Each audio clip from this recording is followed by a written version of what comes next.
Bonjour, ici Jocelyne Cazin, en bonne compagnie comme vous le voyez. Toutes ces belles têtes ont du cœur au ventre. Ce sont des auteurs de lancetonlivre.ca. Vous découvrirez chacun de ces auteurs par le biais de capsules vidéo, transmises ou retransmises sur toutes les plateformes de lancetonlivre.ca. Bonne découverte et bonne lecture. Aujourd'hui, on a du 2 pour 1.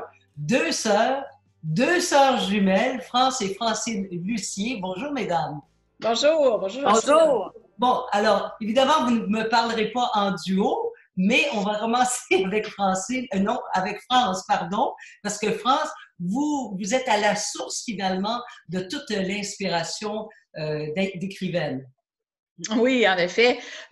Moi, j'ai écrit une trilogie que le premier tome a paru en 2016 et c'est l'histoire de nos futures générations, nos descendants, en fait, qui vont vivre des expériences assez extraordinaires au 4e millénaire sur d'autres planètes qui ont été colonisées, qui ressemblent à la Terre. Ils vont vivre des choses exceptionnelles avec les concepts qu'on connaît d'aujourd'hui, comme les modifications génétiques, les grands déracinements, les conflits. On regarde l'impact que ça va avoir au 4e millénaire avec ces humains-là, avec nos descendants. Vous êtes un peu visionnaire, si je comprends bien, parce que là, oui. En 2020, on vit quelque chose d'absolument dramatique, historique, du jamais vu quand on pense à la pandémie de la COVID-19. Oui, en effet, on ne sait pas jusqu'à quel point ça peut altérer notre génétique, ce virus-là, éventuellement dans les prochaines générations.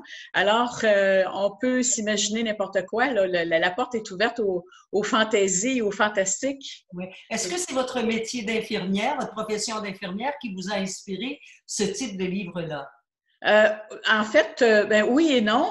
Comme infirmière, on travaille beaucoup dans des milieux assez éprouvants des fois. Alors, c'est une porte de sortie pour moi, écrire. J'en ai profité beaucoup. J'ai écrit beaucoup d'histoires courtes et puis c'est comme ça que j'ai écrit ma trilogie Exotera qui m'a amené à produire cette vision-là de ce futur. Est-ce que vous avez entraîné votre sœur ou est-ce que c'est Francine qui est venue frapper à votre porte? Francine, comment ça s'est passé?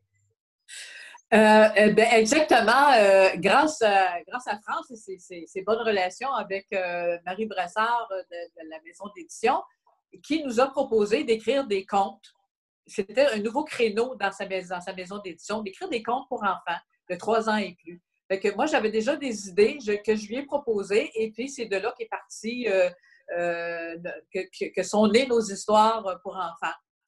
Et puis, qu'est-ce que vous avez écrit exactement, le titre? Le premier, c'est Marius, le chasseur de dinosaures. C'est basé sur une photo que j'ai prise de mon conjoint et ses 2 petits-enfants.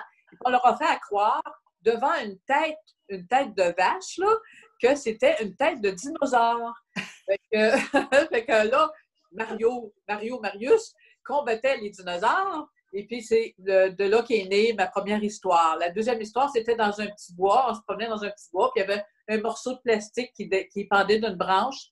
Et puis là, j'ai pensé, ça serait le fun, c'était une tuque. Mais pas n'importe quelle tuque. C'est ça, c'est Marius et la tuque perdue. Mais c'était une immense tuque. Mais à qui appartenait cette immense tuque? L'histoire va le raconter. Et ces livres-là, est-ce que ce sont des livres qui se vendent, par exemple, aux enfants dans les écoles? À qui ça s'adresse, tous ces livres-là, et où est-ce que vous les avez vendus? Ça s'est vendu dans la plupart des librairies le temps que la maison d'édition existait à ce moment-là. Et puis, elles sont maintenant disponibles dans la plupart des bibliothèques de la province et ailleurs aussi. Mais pour la vente, c'est seulement quelques librairies au Québec qui possèdent les livres.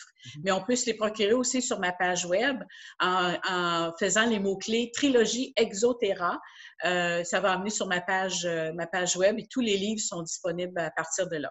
Moi, j'ai bien hâte de vous entendre sur votre façon d'écrire, parce que là, est-ce qu'on peut dire que vous écrivez à 4 mains, c'est-à-dire vous écrivez, une écrit, puis envoie le texte à l'autre, puis l'autre en ajoute? Comment ça fonctionne, votre écriture ensemble?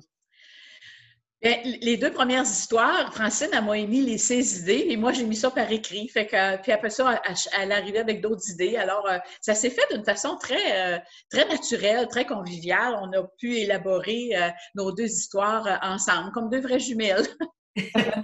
Oui, parce que c'est une vie bien spéciale, la vie de jumelle, Oui. ça c'est sûr.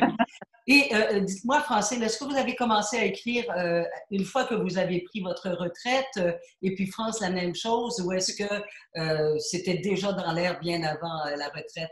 Oui, oui, oui. Moi, j'écrivais dès l'adolescence. J'écrivais beaucoup. On a lu beaucoup, France et moi. On était très jeunes, on lisait déjà.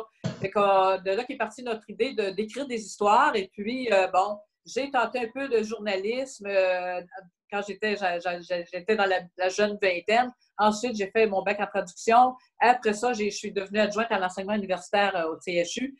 Et puis, c'est de là qu'était comblé mon besoin d'écriture. J'ai écrit des histoires pour mes enfants, mais mon travail me comblait beaucoup en fait d'écriture.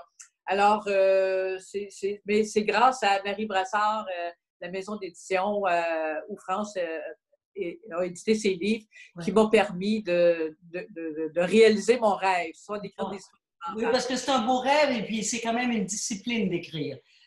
Beaucoup. Dites-moi, Francine, est-ce que vous avez d'autres livres sur la planche? Oui, en effet, Oui.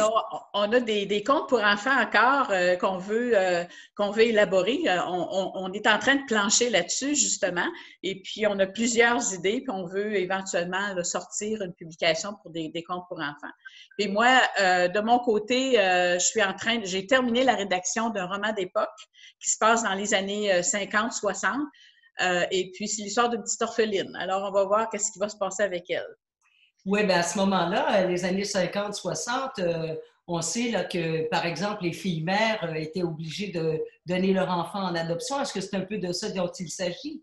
Oui, ben c'est ça, avec l'époque de Duplessis qui a transformé beaucoup les méthodes d'institutionnalisation, là, avec les crèches, les orphelinats et les asiles aussi. C'est que ça a transformé beaucoup de choses. Et puis, c'est un peu à partir de ce sujet-là. C'est basé sur des faits vécus. Alors, j'ai créé une histoire à partir de ces faits-là.